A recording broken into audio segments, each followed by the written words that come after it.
Radio Kantipur, radio राष्ट्रको। भारतमा राजनीतिकर्मी, संवैधानिक आयोगका पदाधिकारी, कूटनीतिज्ञ लगायतको फोन जासुसी भएपछि नेपालमा समेत तरङ्ग, नेपाली राजदूतको समेत फोन ह्याक। कोरोना महामारीसँगै बेरोजगारी बढ्दा डिप्रेसन र आत्महत्याका घटना बढ्यो। पछिल्लो 3 वर्षमा मात्रै 18,000 भन्दा बढी आत्महत्या। अध्यक्ष केपी ओलीले नेतृत्व छाडे मात्रै पार्टी एकता सम्भव हुने, एमाले वरिष्ठ नेता नेपाल पक्षको भनाई। जसपा विभाजनतिरै। आप्रवासीलाई बेलायत प्रवेशमा रोक लगाउने भन्दै तटीय क्षेत्रमा प्रहरीको तैनाथी दोब्बर बढाउने फ्रान्सको तयारी। गुप्तचर सम्बन्धी सूचना आदान प्रदान गर्ने समेत सहमति। र पारा ओलम्पिक कमिटीको लापरवाहीको असर, खेलाडीमा निर्धारित समयमा आवेदन दिन नपाएपछि पौडीमा प्रतिनिधित्व हुन सकेन। नमस्कार, कान्तिपुर डायरीका साथमा साथी रमेश र म दिवा। अब समाचार विस्तारमा। राजनीतिकर्मी, संवैधानिक आयोगका पदाधिकारी, कूटनीतिज्ञ, पत्रकार र मानव अधिकार कर्मीको समेत फोन जासुसी गरिएको तथ्य सार्वजनिक भएपछि भारतमा चर्को विवाद सिर्जना भएको छ। दिल्ली मिसनमा रहेका चीन, इरान, पाकिस्तान र नेपालका राजदूतको समेत फोन ह्याक भएको खबरले नेपाललाई सशंकित बनाएको छ। इजरायली कम्पनी एनएसओले बनाएको स्पाइवेयर जासुसी सफ्टवेयर पेगासस मार्फत संसारभर करिब 50,000 फोनको जासुसी गरिएको रिपोर्ट सार्वजनिक भएको छ। एनएसओले आतंकवादी गतिविधिको सूचना संकलन गर्ने उद्देश्यले पेगासस बनाएको दावी गरेको छ। तर भारतमा भने सार्वजनिक जीवनमा सक्रिय व्यक्तित्वको फोनमा पेगाससबाट हमला गरिएको पुष्टि भएको छ। भारतमा सफ्टवेयरबाट फोन जासुसी गरिएको खबरले हलचल आएको छ भने यता नेपालमा पनि कूटनीतिक विज्ञहरू चिन्तित भएका छन्। पाकिस्तानी प्रधानमन्त्री इमरान खानसँगै दिल्ली स्थित इरान, अफगानिस्तान, चीन, साउदी अरेबिया र नेपालका राजदूतको नम्बर जासुसीमा परेको अनुसन्धानले देखाएको छ। कुनै पनि नागरिकको र अझ कूटनीतिज्ञको फोन जासुसी गर्नु गम्भीर अपराध मानिन्छ। जर्मन चान्सलर एङ्गेला मर्केल लगायत उच्च अधिकारीहरूको फोन अमेरिकी नेशनल सेक्युरिटी एजेन्सीले दशकदेखि नै ट्यापिङ गरेको विकिलिक्सले खुलासा गरेपछि सन् 2015मा दुई देशबीच कूटनीतिज्ञ सम्बन्धमा निकै दरार आएको थियो। यता नेपाली राजदूतको फोन ट्यापिङको विषयमा कस्तो प्रतिक्रिया दिने भन्ने विषयमा नेपाल सरकार स्पष्ट हुनु बाँकी छ। परराष्ट्र मन्त्रालयले फोन जासुसीबारे भारत सरकारबाट जानकारी माग्न दिल्ली स्थित राजदूत निलाम्बर आचार्यलाई निर्देशन पठाएको छ। परराष्ट्रका एक अधिकारीले भने यो विषय हाम्रो जानकारीमा आएको छ। भारत सरकारको औपचारिक प्रतिक्रिया बुझ्न हामीले दूतावासलाई भनिसकेका छौं। उता राजदूत आचार्यले फोन जासुसीको समाचार पढे पनि अहिले औपचारिक रूपमा केही भन्न सक्ने अवस्था नभएको बताउनुभयो। त्यसो त तत्कालीन प्रधानमन्त्री केपी शर्मा ओलीले राष्ट्रिय अनुसन्धान विभागलाई समेत आफू माथहत लगेर शक्ति एकीकरण गर्दै नागरिकको फोन ट्यापिङ गर्ने गरी कानून प्रस्ताव गर्नुभएको छ। राष्ट्रिय अनुसन्धान विभागका प्रमुखले फोन इन्टरसेप्ट गर्न सक्ने गरी सरकारले कानूनी मस्यौदा गरेको छ। यो विषयमा विवाद भए पनि राष्ट्रिय सभाबाट 2077 असारमा पारित विशेष सेवा सम्बन्धी विधेयकमा इन्टरसेप्सनको प्रावधान राखिएको छ। कोरोना संक्रमित बाजुराका सुरेश कढायत उपक्षेत्रीय अस्पताल डडेलधुरा भर्ना भएका थिए। कुरुवा बसेकी थिइन् पत्नी सरिता। उपचारकै क्रममा गत जेठ 15मा कठायतको मृत्यु भयो। सरिताले खप्न सकिनन्। अस्पताल नजिकैको जंगलमा झुन्डिएको अवस्थामा फेला परिन्। श्रीमानको मृत्युको पीड़ा सहन नसकेर उनले आत्महत्या गरेको अनुसन्धानमा पाइएको प्रहरीले जनाएको छ। अघिल्लो वर्ष असार 19मा संक्रमण पुष्टि भएपछि बझाङको खप्तर छन्ना 7 का 18 वर्षीय शेर बहादुर राउतले रुखमा पासो लगाए। उनी 1 महिना अघि 16 जनाको समूहमा भारतबाट फर्किएर गाउँपालिकाको क्वारेन्टिनमा बसेका थिए। असार 1 मा आरटीडी रिपोर्ट पोजिटिभ आयो। त्यसको 14 दिनपछि उनलाई घर जान दिइयो। त्यसपछिको 5 दिनपछि पुनः परीक्षण गर्दा पीसीआर पोजिटिभ आयो। कसैले यसबारे फोनमा खबर दिने बित्तिकै उनले आत्महत्या गरे। डर, चिन्ता र पीरले मानिसलाई रोगी बनाउँछ। बेलैमा निदान भएन भने त्यो आत्महत्याको अवस्थामा पुग्न सक्ने विज्ञ बताउँछन्। कोरोना महामारी सुरु भए यताको आत्महत्याको तथ्याङ्कले संक्रमणबाट ज्यान गुमाउनेका परिवार र उपचारपछि निको भएकामा पनि मानसिक समस्या बढेको देखिएको छ।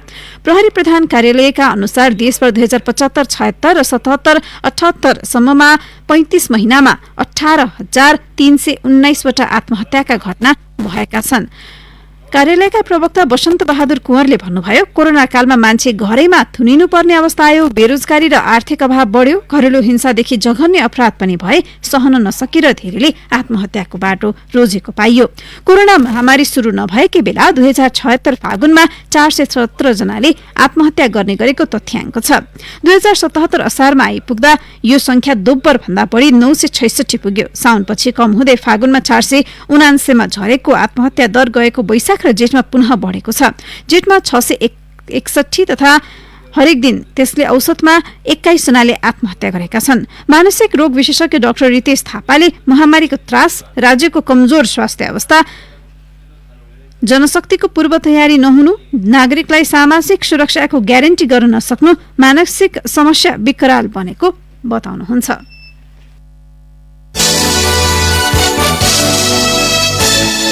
यूएनडीपीको सहयोगमा institute for integrated development studies आईआईडीएसले गरेको अध्ययनमा कोरोना महामारीको पहिलो लहरका 2 महिनामा 41% महिला र 28% पुरुषले आय आर्जन गुमाएको देखिएको थियो।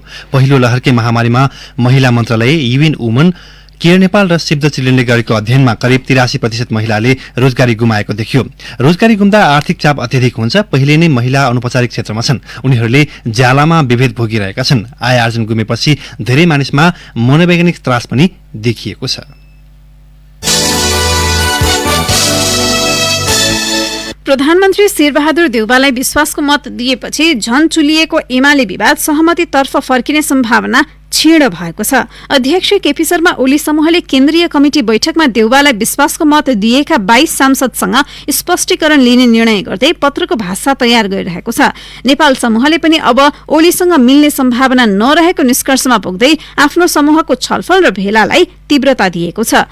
ओली समूहले मंगलबार आफ्नो भ्रातृ संगठन युवा संघलाई वरिष्ठ नेता माधव कुमार नेपाल विरुद्ध सड़कमा उतारेको छ। ओलीद्वारा गद्दार घोषित नेता नेपालको विरोधमा ओली निकट युवाले राजधानीमा बाँदरको वेशमा बाँदरे जुलुस प्रदर्शन गरेका थिए। नेपाल समूहले भने हिजै देउवालाई विश्वासको मत दिएका 22 सांसदसँग छलफल गर्यो। बुधबारका लागि आजका लागि केन्द्रीय कमिटी र सांसदहरूले बोलाएको बैठक समेत बोलाएको छ। हिजोको बैठकमा 22 जना सांसदले अब ओलीले अध्यक्ष पदबाट राजीनामा दिए मात्र एकताको प्रक्रियामा फर्किन सक्ने धारणा राखेका छन्। उता ओली पक्षीय केन्द्रीय कमिटी बैठकमा नेता नेपाललाई छिटो पार्टीमा निष्कासन गर्नुपर्ने माग उठिरहेको छ। सांसद रामकुमारी झाँक्रीले भन्नुभयो, पार्टी एकता गर्न चाहने हो र अझै पनि लोकतन्त्रलाई बचाउन चाहने हो भने मार्ग प्रशस्त गर्नुपर्छ, पार्टी अध्यक्ष छान्नुपर्छ।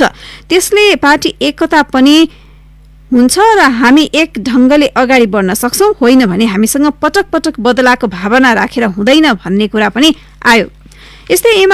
यस्तै प्रधानमन्त्री देउवालाई विश्वासको मत दिने वरिष्ठ नेता नेपाल सहितका सांसदमाथिको कार्यवाहीको हिजो बसेको एमाले केन्द्रीय कमिटी बैठकले निर्णय गर्न सकेन। ललितपुरको च्यासल स्थित तुलसीलाल स्मृति प्रतिष्ठानमा बसेको दोस्रो दिनको केन्द्रीय कमिटी बैठकले कार्यवाहीबारे कुनै निर्णय नगरेको प्रवक्ता प्रदीप गेवालीले बताउनुभयो। सोमबार त्यही बसेको बैठकले नेपाल सहित 22 सांसदलाई 24 घण्टे स्पष्टीकरण सोध्ने निर्णय गरेको थियो। स्पष्टीकरण सोधेको 24 घण्टा पूरा नभएका कारण कार्यवाहीबारे निर्णय नभएको गेवालीले बताउनुभयो। उहाँका अनुसार स्पष्टीकरण पत्र तयार छ। पत्र बुझेको 24 घण्टापछि मात्रै त्यसबारे निर्णय हुनेछ। बैठकमा विभिन्न प्रदेश कमिटिका अध्यक्षहरूले संगठनात्मक अवस्थाबारे रिपोर्ट प्रस्तुत गरेका थिए। कान्तिपुर डायरीमा अब ब्रेकको पालो। ब्रेकपछि कान्तिपुर डायरीमा अब बाँकी प्रसंग। सरकार परिवर्तनपछि नयाँ एजेन्डा सहित जनता माझ प्रतिबद्धताको खात खोल्ने चलन नौलो होइन। विगतदेखि नै नयाँ सरकार बनेपछि विकास योजना र जनताको अपेक्षा पूरा गर्ने घोषणा संसदको रोस्टम र सार्वजनिक सभाबाटै हुँदै आएको छ। तर अपेक्षाकृत पूरा नहुँदा जनतामा निराशा देखिने गरेको छ। यस्तै नीति कोरोना महामारी नियन्त्रण र यसका लागि चाहिने खोप अभियानले पनि भोग्ने चिन्ता थपिएको छन्।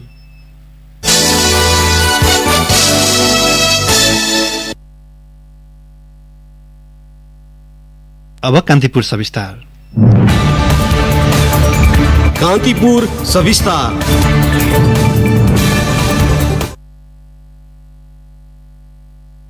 करिब 3 महिनाभित्र हामीले सम्पूर्ण नेपालीलाई खोप उपलब्ध गराइसक्नेछौँ। कोही पनि नेपाली नागरिक वा नेपालमा बसोबास गर्ने व्यक्तिले निशुल्क यो खोप प्राप्त गर्नेछ। बिना भेदभाव प्राथमिकताका आधारमा यो खोप उपलब्ध गराउनेछ। गत माघ 14 गते कोरोना भाइरस विरुद्धको खोप अभियानको शुभारम्भ गर्दै निवर्तमान प्रधानमन्त्री केपी शर्मा ओलीले जनता सामु व्यक्त गरेको प्रतिबद्धता हो यो। तर यस्तो घोषणा गरेको केही महिनापछि ओली आफै सत्ताबाट बाहिरिएका छन्। पछिल्ला महिनामा खोप लगाउनेको संख्यामा वृद्धि भए पनि अपेक्षा गरे अनुसार खोप अभियान अघि बढ्न सकेको छैन। ओलीलाई विस्थापित गर्दै मुलुकको शासकीय नेतृत्वमा आएका नयाँ प्रधानमन्त्री शेरबहादुर देउवाले पनि विश्वासको मत पाएकै दिन संसदको रोस्टमबाट कोरोना विरुद्धको खोप नै आफ्नो प्राथमिकतामा रहेको सुनाए। पहिलो प्राथमिकता खोप, दोस्रो प्राथमिकता खोप, तेस्रो प्राथमिकता खोप त्यसकारण चाहिँ नि विकास आवश्यक छ, आवश्यक छ, लाइफ बढी आवश्यक छ। विकास is important, life is more important. त्यहाँ जिन्दगी बचाउन सक्ने कुरा हो। खोप चाहिँ प्राथमिकता भनेको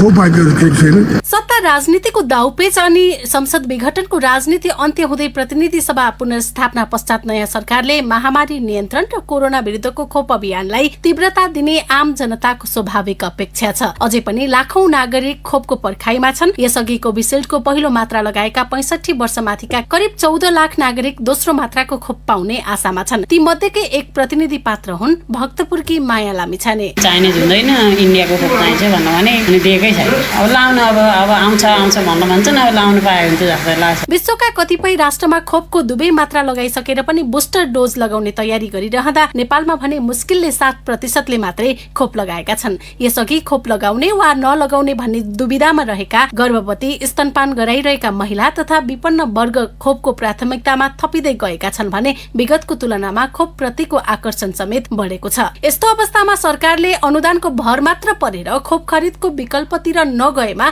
सम्भावित तेस्रो लहरले थप क्षति गर्न सक्ने चिन्ता स्वास्थ्य विज्ञहरूको छ। शुक्रराज ट्रपिकल तथा सरुवा रोग अस्पताल टेकुका चिकित्सक डाक्टर एवं संक्रमण रोग विज्ञ शेरबहादुर पुन भन्छन्, हामीलाई थाहा छैन अब तेस्रो अब अर्को लहर कति बेला ठ्याक्कै आउँछ भन्ने कुरा। यदि आइहालेमा चाहिँ ढिलो नहोस्, भ्याक्सिनले पनि पूर्ण रूपमा काम पाओस् भन्ने हाम्रो त्यो उद्देश्यका साथ चाहिँ हामीले लगाउनु पर्ने हुन्छ। तसर्थ अब अहिले जुन एउटा भ्याक्सिन केही हदसम्म सुरुवात त भएको छ। अब नेपाल सरकारले पनि अब त्यसलाई नै अब अर्जुन दृष्टि गरेर चाहिँ अब ल्याउने भन्ने कुराहरू पनि छ। तर त्यो ल्याए तापनि कसरी व्यवस्थित गर्ने भन्ने कुरामा अहिलेको पछिल्लो केही दिनको चाहिँ अवस्था हेर्दाखेरि चाहिँ त्यति सन्तोषजनक चाहिँ देखिएको छैन र त्यो विभिन्न मानिसहरूको यो असन्तुष्टि व्यक्त गरिएकोबाट पनि थाहा हुन्छ। महामारीले परिवर्तन गरेको स्वरूप अनुसार सबै जनतालाई खोप दिनुपर्ने आवश्यकता बढेर गएको छ।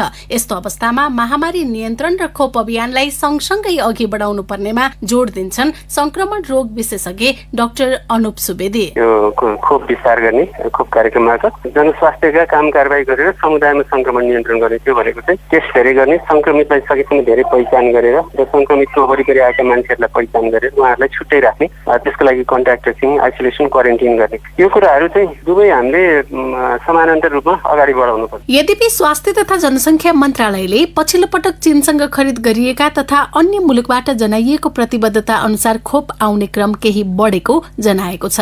मन्त्रालयका सहप्रवक्ता समीर कुमार अधिकारीका अनुसार अझै 1.5 करोड खोप पाइपलाइनमा छ। कोभिसिल्डको खोप 24,48,000 डोज हो। हेरोसेलको खोप 18 लाख डोज आइसकेको हो। जोनसन एन्ड जोनसनको खोप हामी कहाँ 15,34,850 डोज आइसकेको हो। यसभन्दा बाहेक 32 लाख खोप 4 दिनभित्रमा भित्रिने तयारी छ। त्यसभन्दा बाहेक हेरोसेलका खोपहरू अनुदानमा प्राप्त गर्ने, हामीले खरिद गरेका थप प्राप्त गर्ने, अरू मित्र राष्ट्र जापान लगायतका विभिन्न युरोपियन देशहरूबाट प्राप्त हुने, कोभ्याक्स सुविधाबाट प्राप्त हुने खोपहरू यी सबै गर्दा हामीसँग अहिले पाइपलाइनमा 1.5 करोडको हाराहारी खोपहरू आउने क्रममा पाइपलाइनमा छन्। अन्य देशहरूमा सरकार परिवर्तन हुनासाथ जनताको स्वास्थ्य प्राथमिकतामा पर्ने गर्छन्। विश्वमै सबैभन्दा बढी कोरोना संक्रमित भएको मुलुक अमेरिकामा पनि राष्ट्रपति जो बाइडेन सत्तामा आउने बित्तिकै जनतालाई कोरोना विरुद्धको खोप उपलब्ध गराउने प्रतिबद्धता जनाएका थिए। उनको प्रतिबद्धता अनुसार हालसम्म त्यहाँ झण्डै 50% खोप लगाइसकेका छन्। नेपालमा पनि कोरोना महामारीको सम्भावित तेस्रो लहर आउन सक्ने चेतावनीका बीच देउबा नेतृत्वको सरकारमा कोरोना नियन्त्रणको दायित्व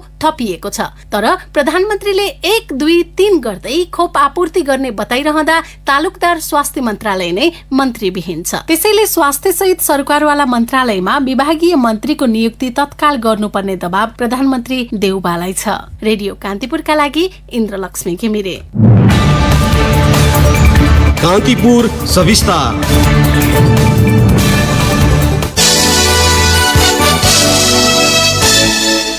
एउटै राजनीतिक एजेन्डामा आइपुगे पनि जनता समाजवादी पार्टीको आन्तरिक विवाद विभाजनतिरै मोडिएको छ। प्रधानमन्त्री शेरबहादुर देउवालाई विश्वासको मत दिएर जसपा अध्यक्ष महन्त ठाकुर र वरिष्ठ नेता राजेन्द्र महतोको समूह अर्का अध्यक्ष उपेन्द्र यादवकै लाइनमा आइपुगेपछि पार्टी एकताको सम्भावना देखिएको थियो। तर यादव पक्षको हिजो बसेको संसदीय दलको निष्कर्षले पार्टी विभाजनतिरै धकिलिने संकेत गरेको छ। यादवले हिजो बोलाएको संसदीय दलको बैठकमा अध्यक्ष ठाकुर र वरिष्ठ नेता महतोले केपी शर्मा ओलीलाई साथ दिनु गल्ती थियो भनेर सार्वजनिक रूपमा स्वीकारे मात्रै पार्टी एकता हुन सक्ने शर्त अघि सार्नु भएको छ। निलम्बित 2 बाहेक 32 सांसद कायम रहेको जसपामा यादव पक्षमा 20 जना पुगेका छन् भने ठाकुर पक्षमा 12 सांसद मात्रै छन्।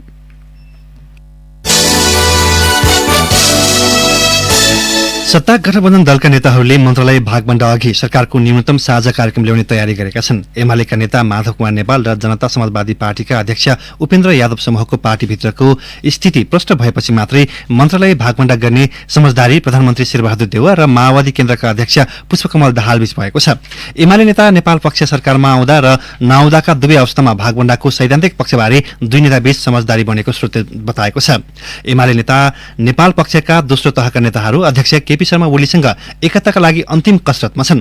नेपाल निकट नेता रघुजी पन्तका अनुसार आफूहरूको प्राथमिकता सम्मानजनक पार्टी एकता रहेकाले अहिले त्यतातिर जोड भएको बताउनुहुन्छ। उहाँले कान्तिपुरसँग भन्नुभयो, एउटै पार्टी रहँदासम्म सरकारमा जाने कुरा हुँदैन, यो लोकतान्त्रिक चरित्र पनि हुँदैन। अध्यक्ष ओलीले पार्टी एकताको प्रयासलाई सफल बनाउन चाहनु भएन र धकेलेर विभाजनको बाटोमा पुर्याउनु भयो भने स्वाभाविक रूपमा सरकारमा जाने कुरा हुन्छ। जसपाका पनि पार्टीको आधिकारिकता सम्बन्धी विवादलाई लिएर निर्वाचन आयोगमा मुद्दा परेको छ। आधिकारिकताको विवादको टुङ्गो लगाउन आयोगले इजलास गठन गरेर गत आइतबारदेखि सुनवाई गरिरहेको छ। नेता राम साय प्रसाद यादवको अनुसार आधिकारिकताको विवादको टुङ्गो नलागेसम्म सरकारमा जान हतारो नगरेको बताउनुहुन्छ। कंग्रेसका 10 नेताले पार्टीको क्रियाशील सदस्यताको विवादलाई लिएर केन्द्रीय कार्यालय सानेपामा जारी धरना र अनसन अन्त्य गराउन पार्टी सभापति समेत रहेका प्रधानमन्त्री शेरबहादुर देउवाको ध्यानाकर्षण गराएका छन्। उनीहरूले पार्टीभित्र न्यायका लागि धरना दिनुपर्ने र अनसन बस्नुपर्ने अवस्था दुर्भाग्य भएको उल्लेख गर्नुभएको जनाइएको छ। प्रदेश 2 अन्तर्गत 12 धनुषा र सर्लाहीका कांग्रेस कार्यकर्ताले पार्टीको संस्थापन पक्षबाट क्रियाशील सदस्यता वितरण गर्दा अनियमितता भएको भन्दै धरना र अनसन जारी राखेका छन्। संस्थापन इतर पक्षका नेताहरू चन्द्र भण्डारी, धनराज गुरुङ, कमला पन्त, रत्ना शेरचन, गगन थापा, बद्री पाण्डे, गुरूराज घिमिरे, सरिता प्रसाई, रामकृष्ण यादव र किरण यादवले हिजो संयुक्त विज्ञप्ति जारी गर्दै सदस्यता विवाद तत्काल समाधान गरी महाधिवेशन सुनिश्चित गर्न आग्रह गरेका हुन्। बहुचर्चित काठमाडौँ रक्सौल र केरुङ काठमाडौँ रेलमार्गको पूर्व सम्भाव्यता अध्ययन सकिएको लामो समय बितिसक्दा पनि विस्तृत अध्ययनको काम अघि बढ्न सकेको छैन। केरुङको पूर्व सम्भाव्यता अध्ययन सकिएको 3 र रक्सौलको 2 वर्ष भइसकेको छ। व्यापारिक रूपमा भारत र चीनलाई जोड्ने यी मार्गलाई महत्व साथ हेरिए पनि कोभिडका कारण अध्ययन अघि बढ्न नसकेको जनाइएको छ। पहिलो चरणको कोभिडका बेला भारतले आवश्यक सावधानी अपनाएर काठमाडौँ रक्सौल रेलमार्गको काम गर्ने मनसाय देखाए पनि नेपाल सरकारले स्वीकृति नदिँदा काम अघि बढ्न सकेन। रेल विभागले भने अहिले दुवै रेलमार्गको विस्तृत अध्ययनका लागि प्रक्रिया जारी रहेको जनाएको छ। विभागका महानिर्देशक दीपक कुमार भट्टराईले भन्नुभयो, काठमाडौँ केरुङ रेलमार्गको पूर्व सम्भाव्यता अध्ययन सकिएको छ। दोस्रो चरणमा विस्तृत अध्ययनको काम अघि बढाउन परराष्ट्र र अर्थ मन्त्रालय मार्फत पहल भइरहेको छ। विभागका अनुसार 2075 मङ्सिरमा काठमाडौँ केरुङ र 2076 भदौमा काठमाडौँ रक्सौल रेलमार्गको पूर्व सम्भाव्यता अध्ययन सकिएको हो, तर दुवैमा अहिलेसम्म विस्तृत अध्ययनको काम अघि बढ्न सकेको छैन। सरकारले वैदेशिक रोजगारीमा जाने कामदारलाई खोपको आधिकारिकता प्रमाणपत्र नदिँदा समस्या भएको छ। प्रमुख गन्तव्य देशले खोपको प्रबन्ध भएका देशमा मात्रै कामदार लैजाने नीति लिएपछि सरकारले जोन्सन एन्ड जोन्सनले उत्पादन गरेको जानसेन खोप उपलब्ध गराएको थियो। खोप लगाएको 14 दिनपछि विदेश जान पाइन्छ।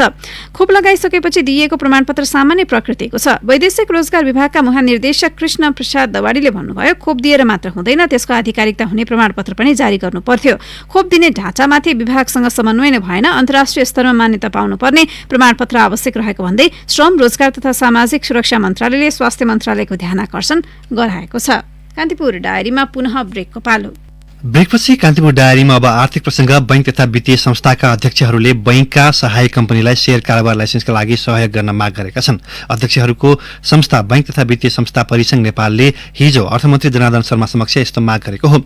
नेपाली बैंकिङ क्षेत्र दक्षिण एसियामै उत्कृष्ट रहेको, पुँजीगत आधार एवं संस्थागत सुशासन मजबुत रहेको र मुलुकभर सञ्चालन रहेकाले पनि उनीहरूलाई शेयर कारोबार गर्न दिनुपर्ने परिसंघको माग छ।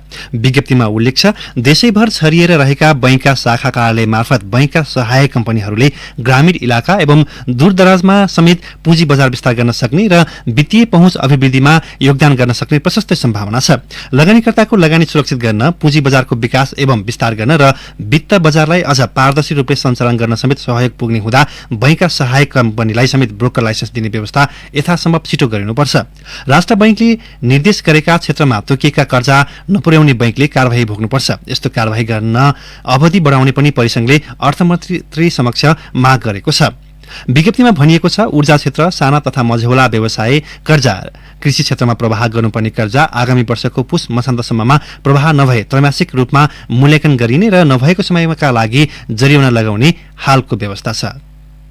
नेपाल उद्योग वाणिज्य महासंघले नवनियुक्त ऊर्जा जलस्रोत तथा सिंचाई मन्त्री पम्फा भूषालसँग ट्रङ्क तथा डेडिकेटेड लाइन विद्युत महसुल विवाद समाधान गर्न आग्रह गरेको छ। महासंघ अध्यक्ष शेखर गोल्छा नेतृत्वको प्रतिनिधि मण्डलले मन्त्री भूषालसँगको भेटवार्तामा विवादलाई सक्दो छिटो समाधान गर्न जोड़ दिएको हो। उद्योगहरूले आवश्यक विद्युत नेपाल विद्युत प्राधिकरणबाट लिँदै आएका छन्। विद्युत उपभोग गरे बापत प्रचलित कानून बमोजिम लाग्ने महसुल समेत तिर्दै आए पनि छिटो छुट बिल तथा रकमका नाममा भुक्तानी गर्न भनी लेखिएको पत्रले उद्योगी हतोत्साहित भएको महासंघले जनाएको छ। अब अन्तर्राष्ट्रिय प्रसंग आप्रवासीलाई बेलायत प्रवेशमा रोक्न फ्रान्सले तटीय क्षेत्रमा प्रहरीको तनाथी दोब्बरले बढाउने भएको छ। बेलायतले फ्रान्सलाई सुरक्षा व्यवस्था कडा पार्नका निम्ति 5 करोड 40 लाख युरो दिने सहमति भएको छ। लन्डन र पेरिसमा मन्त्रीस्तरीय बैठकमा दुई मुलुकबीच गुप्तचर सम्बन्धी सूचना आदान प्रदान गर्ने सहमति भएको छ। आप्रवासीलाई मुलुक प्रवेशमा रोक्न अत्याधुनिक उपकरणको समेत प्रयोग गर्ने सहमति भएको छ। गत सोमबार एकै दिन 430 जना प्रवेश गरेपछि बेलायतले सुरक्षा व्यवस्था कडा पार्न नयाँ सहमतिमा हस्ताक्षर गरेको हो। हिजो पनि 287 जना फ्रान्सको समुद्री मार्ग हुँदै बेलायत प्रवेश गरेको बीबीसीले उल्लेख गरेको छ। अब खेल प्रसंग। राष्ट्रिय पारा ओलम्पिक कमिटी एनपीसीले निर्धारित समयभित्र आवेदन नदिएका कारण टोकियो पारा ओलम्पिकमा नेपालबाट पौडी खेलमा प्रतिनिधित्व हुन नपाएको खुलासा भएको छ। जापानमा शुक्रबार 32औं ग्रीष्मकालीन ओलम्पिक शुरू हुँदैछ। अगस्त 8 साउन 24 मा ओलम्पिक सकिएको 15 दिनपछि टोकियोमै पारा ओलम्पिक हुनेछ। पारा ओलम्पिकमा नेपालबाट पारा तेक्वान्दोकी पलेसा गोवर्धनले मात्र प्रतिनिधित्व गर्दैछिन्। 5 खेलका लागि सम्बन्धित खेल संघबाट एक पुरुष र एक महिला खेलाडीको नाम सिफारिस गरिएको थियो। राष्ट्रिय पारा ओलम्पिक कमिटीले अन्तर्राष्ट्रिय पारा ओलम्पिक कमिटी आईपीसी मार्फत कोटा माग गर्नुपर्नेमा पौडी खेलाडीको नाम नै नपठाएको पाइएको छ। आईपीसीको बाई प्राइड कमिसन मार्फत कोटा माग गर्ने गत मे 14 वैशाख 31 को समय सीमा घर्केपछि मात्रै एनपीसीले थाहा पाएको थियो। पौडीको भने आवेदन समय अप्रिलमै सकिएको हो। अब मौसम सम्बन्धी जानकारी। काठमाडौँ उपत्यका सहित मुलुकभर पूर्ण बदली रही धेरै स्थानमा मध्यम वर्षाको सम्भावना रहेको जल तथा मौसम पूर्वानुमान महाशाखाले जनाएको छ। लुम्बिनी तथा सुदूरपश्चिम प्रदेशका केही स्थानमा भारी वर्षाको सम्भावना रहेको महाशाखाले जनाएको छ। सूर्योदय बिहान 5:21 भयो। सूर्यास्त साँझ 6:59 हुनेछ। केही बेर अघि 21 डिग्री सेल्सियस मापन गरिएको काठमाडौँ उपत्यकाको अधिकतम तापक्रम आज 27 डिग्री सेल्सियससम्म पुग्नेछ। यसका साथै कान्तिपुर डायरीको बुलेटिन यही सकिन्छ। साथी रमेश र म दिवा बिदा माग्छौं। नमस्कार।